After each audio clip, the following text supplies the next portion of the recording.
और रख के भागे ना कि मुझे तो समझ नहीं आई। मतलब लंच के बाद भी जा सकते थे, ब्रेकफास्ट के बाद भी, मतलब थोड़ा और 11-12 बजे भी जा सकते थे, लेकिन वो तो सुबह सुबह उठकर ऐसे मैंने सुना अपने जूते छोड़ के भागे कि उनके जूते भी यहाँ रह गए, दोबारा आना तो उन्होंने जूते अपने पिक करने के लिए, लेकिन दोबारा भी नहीं आए।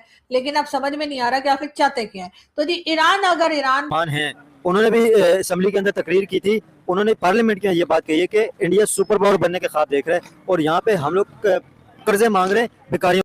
पूरी फुल फ्लैश 6-7 लोग गए जी। अच्छा, खासा डेलीगेशन है, सारे चले गए। यहाँ के वज़ीर-ए-आज़म के मुशीर भी उसमें है, नकवी साहब भी हैं, मुशर्रफ ज़ैदी, हाँ, सब पहुंच गए वहाँ जी।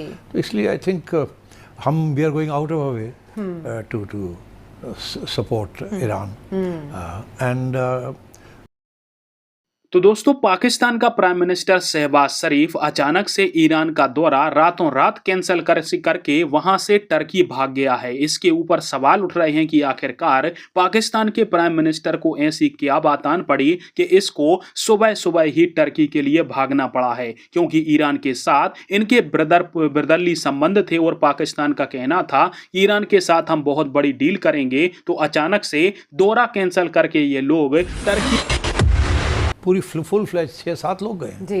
अच्छा, खासा डेलीगेशन है, सारे चले गए। यहाँ के वज़ीर-ए-आज़म के मुशीर भी उसमें है, नकवी साहब भी हैं, मुशर्रफ ज़ैदी, हाँ, सब पहुंच गए वहाँ जी।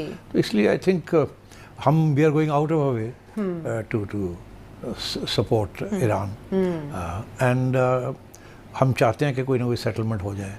वेराज इंडिया जो है वो यूएई के साथ है और इजराइल के साथ है, वो तो एजेंडा ही कोई और है वहाँ। अपने ताल्लुकात को डाउनग्रेड कर दिया है उसने, इंडिया ने बता दिया है डेलीगेशन इस लेवल का भेज के कि अब वो पहले जैसी बातें नहीं हैं। अच्छा सेठी साहब, Pakistan out of the way जा रहा है, क्या पाकिस्तान ही था जिसने बावर कराया ईरानियों को कि उनके ऊपर कोई अटेम्प्ट हो सकता है उनको असैसिनेट करने का? क्योंकि ये न्यूयॉर्क टाइम्स की एक रिपोर्ट आई है कल, जिसमें ये बताया जा रहा है कि यूएस ऑफिशियल्स को ये लग रहा था कि इसराइल कोई प्लान बना रहा है कि जो ईरान के सरकर्दा रहनुमा है जो इस प्रोसेस को लेकर चल रहे हैं, राक्ची साहब हो गए, कालिबाफ साहब हो गए, उनको कत्ल कर देना चाहिए जैसे ही इसराइल करता आया है।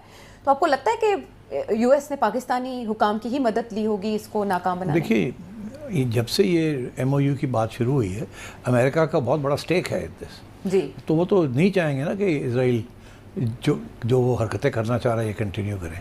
उन्होंने कर तो लिया है ना, कितने लोग असैसिनेट कर दिए इंक्लूडिंग द सुप्रीम लीडर। तो क्या उससे उल्टा ही हो गया ना, और हार्ड लाइनर्स आ गए हैं। यही तो तनकीद हुई है कि ये पॉलिसी जो थी, इनका ये ख्याल था कि ये जैसे आप डिकैपिटेट करेंगे 8-10 लोग उनके और सारा कोलैप्स कर जाएगा, ऊपर से बमबारी होगी, आवाम खड़ी हो जाएगी और रिजीम चेंज हो जाएगी। वो कुछ भी नहीं हुआ। तो अब वहाँ ये है कि ये असैसिनेशन के साथ ईरान को कोई फ़र्क नहीं पड़ता, उनके नंबर 2 एकदम नंबर 1 बन जाते हैं एंड दे कैरी ऑन। तो I think Israel of course उसका तो हमेशा यही मौक़िफ़ रहा है, उनकी असैसिनेशंस उनकी पॉलिसी का हिस्सा है। They have carried them out all over the world. अच्छा, अब ये है कि जो ये खबर जो आई है, अब ये है, उन्होंने भी असेंबली के अंदर तकरीर की थी। उन्होंने पार्लियामेंट के ये बात कही है कि इंडिया सुपर पावर बनने के ख्वाब देख रहा है और यहाँ पे हम लोग कर्जे मांग रहे हैं भिखारियों की तरह। हिंदुस्तान और हम एक ही दिन में आजाद हुए। 15 अगस्त 1947 को सुबह 8 बजे दिल्ली में लॉर्ड माउंटबेटन ने इंडिया के गवर्नर जनरल का हल्फ उठाया और कराची में कायदे आजम मोहम्मद अली जिन्नाह ने हल्फ उठाया। एक ही दिन हम आजाद हुए। आज वो दुनिया की सुपर ताकत बनने के ख्वाब देख रहा है और हम दिवालियापन से बचने के लिए भीख मांग रहे हैं कि डिफॉल्ट न हो जाए हम लोग। ये किसके हाथों, कौन जिम्मेदार है उसका? इंडिया आने वाले वक्त का सुपर पावर है।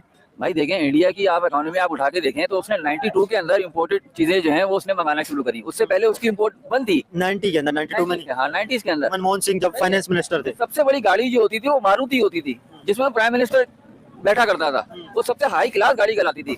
वो हमारे यहाँ समझ लो वो मरगला है, जो हमारी मरगला है वो वहाँ की मारुति होती थी, जिसमें हाई क्लास जो हाई प्रोफाइल लोग थे वो उसमें ट्रैवल करते थे। हमारे यहाँ तो समझ लो कि हमारे यहाँ तो एक से एक बढ़ के गाड़ियाँ हैं। यहाँ पर समझ लो कि जितने भी बड़े प्राइम मिनिस्टर है, छोटे छोटे जो MPs है, एमपीएस के बाद भी आप उठा के देखो तो तकरीबन समझ लो 12-12 करोड़ रुपए की गाड़ियां उनके पास, अभी भी आप उसका रिसर्च करो।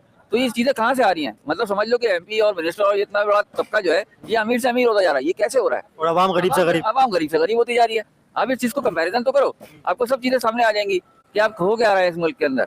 मौलाना फजल रहमान ने पता है क्या बात की है? मौलाना फजल रहमान ने पार्लियामेंट में खड़े होकर ये बात कही है कि इंडिया सुपर पावर बनने जा रहा है। भाई उन्होंने कही है, उन्होंने सही कही है, लेकिन अभी तक बना नहीं है ना, बनने जा रहा है। लेकिन उसी रास्ते पे और बन जाएगा, उम्मीद नजर है। इंडिया की जीडीपी ग्रोथ आपको पता है कितनी है? 8%, 7 से 8% के करीब है। पाकिस्तान की 3% है। भाई जाहिर सी बात है, दुनिया की सबसे ज्यादा फास्टिंग ग्रोइंग इकोनॉमी इंडिया की। तो इसी वजह से है ना, क्योंकि वहाँ की पॉपुलेशन इतनी है, वहाँ पे हर चीज दौर के साथ साथ वो लोग अपग्रेड कर रहे हैं चीजों को। यहाँ पे नहीं हो रहा है, यहाँ पे अभी भी पुराने दिमाग चल रहे हैं। यहाँ पे कब्जा माफिया नहीं खत्म हो रहा, पहले टैक्स के चोर यहाँ पे बैठे हुए हैं, हर चीज के अंदर 2 नंबर यहाँ पे हो रही है। तो आप कैसे सीधा करोगे?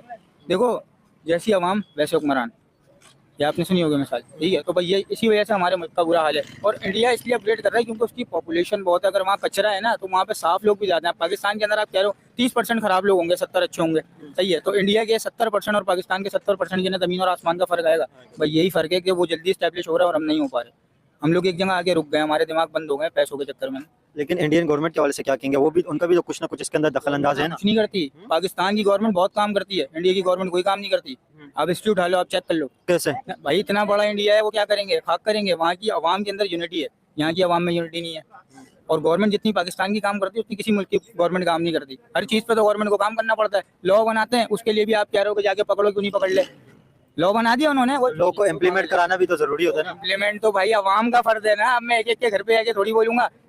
अब आप खुद सोचो, किसी का वलीमा है, उसने दावत दे दी सबको, सही है। उसके बाद उसके वलीमे में कोई भी नहीं आया, वो बोले मेरे को घर से आगे लेके जाओ, तो उसके बाप का नौकर थोड़ी है घर से आगे लेके जाएगा, उसको खाना खिलाएगा। एक चीज बोल दी आपको, खत्म, आपने फॉलो करना है, रूल है, लॉ है।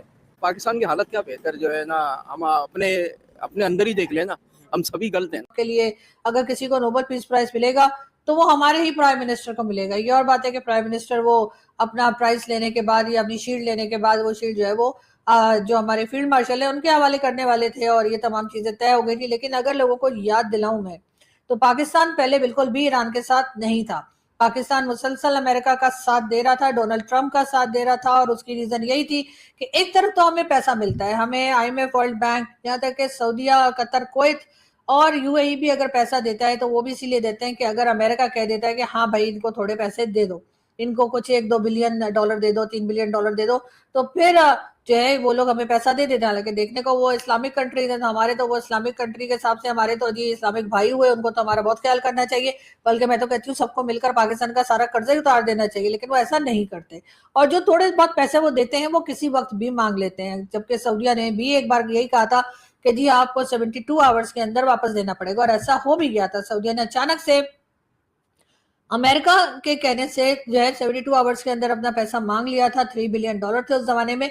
और फिर पाकिस्तान भागता हुआ गया था चाइना के पास, चाइना के हाथ पांव जोड़े, शी जिनपिंग को रिक्वेस्ट की, तो वहां से हमें जो पैसा मिला वो पैसा लाकर हमने जी अपना कर्जा उतारा और हमने जो है सऊदीया को दे दिया। अब UAE ने जब मांगा तो फिर सऊदीया से दोबारा लिया गया। सऊदीया ने जाहिर है कि अमेरिका के कहने से हमको दे दिया, तो हम जी अमेरिका के साथ थे। और उसकी एक मेन रीजन जाहिर है कि पैसे वैसे के अलावा ये भी है कि अमेरिका एक बड़ी पावर है, और अमेरिका जो है अगर वो किसी को भी कह देता है तो वो हमारे साथ सीधे।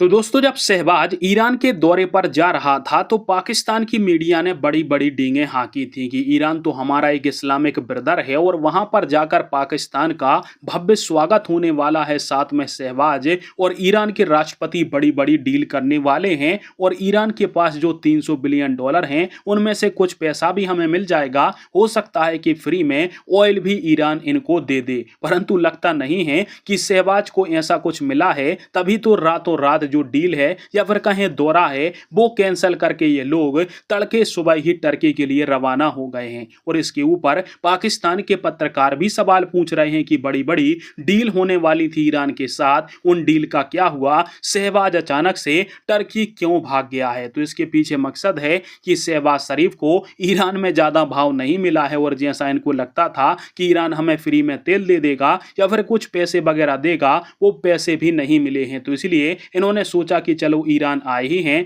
यहाँ से टर्की चले जाते हैं और टर्की में जाकर मिन्नतें करेंगे। हो सकता है कि टर्की हमें फ्री में हथियार दे दे, क्योंकि लोन तो टर्की भी इनको देने वाला नहीं है, क्योंकि टर्की के पास खुद पैसा नहीं है इतना कि वो पाकिस्तान को लोन दे दे। टर्की इस समय ड्रोन के क्षेत्र में और हथियारों के क्षेत्र में आगे बढ़ रहा है, तो हो सकता है कि टर्की पाकिस्तान को ड्रोन दे दे और पाकिस्तान इन ड्रोनों को दिखा दिखा के आगे चल के भारत के खिलाफ प्रोपोगेंडा करेगा। और पाकिस्तान की मीडिया आपको पता ही है कि इन ड्रोनों की डील को लेकर क्या करने वाली है।